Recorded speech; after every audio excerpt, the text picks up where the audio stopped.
Tungod kay siya man pod ang pari hangtod sa kanturan, mao na hangtod sa langit pari gyapon siya. Siya gyapon magpatunga para kanatong tanan. Sa ingon sa Revelation, og naglakaw taliwala sa mga lamparahan, nakita nako ang usa nga sama sa anak sa tao, nagsulob og biste nga taas hangtod tiil og may bulawanong bakus sa iyahang dughan. Pila sa inyo nakasabot nga ang iyang nakita si Jesucristo?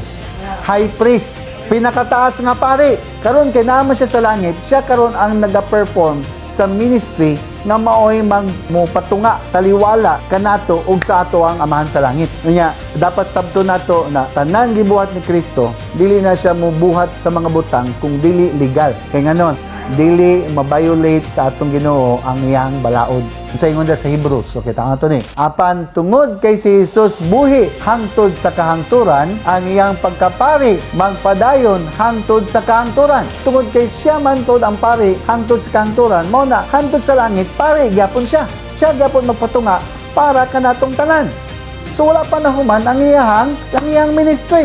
Nagpadayon pa hangtod sa kanturan. Busa siya makahimo sa pagluwas sa tanang moduol sa Dios, pinaagi kaniya. So way makaduol sa mahan kundi mo agi kay Jesucristo. Kay buhi siya hangtod sa kanturan aron magpatiwala or mag-intercede sa Dios alang kanila, alang kanato. Mao kini ang matang sa labing halangdong pari nga atong gikinahanglan kay siya balaan ug walay sala. Walay bisan unsa nga hugaw sa sala. Gibulag siya gikan sa mga makasasala, giseparate siya gikan sa makasala o gihatagan sa labing taas nga dungog sa langit. Mao na ang ginatawag na halangdong pari, high priest. Mao na dapat secure ta. Ngayon naman, naman tayo advocate sa langit. So importante kayo kasabot ka kung kinsa ka. Labi na karon kasabot ka nga hari ka, the same time pari. Kung unsa ang trabaho ni Jesucristo sa langit, dapat kasabot ka nga maupod na imong trabaho dinhi sa yuta.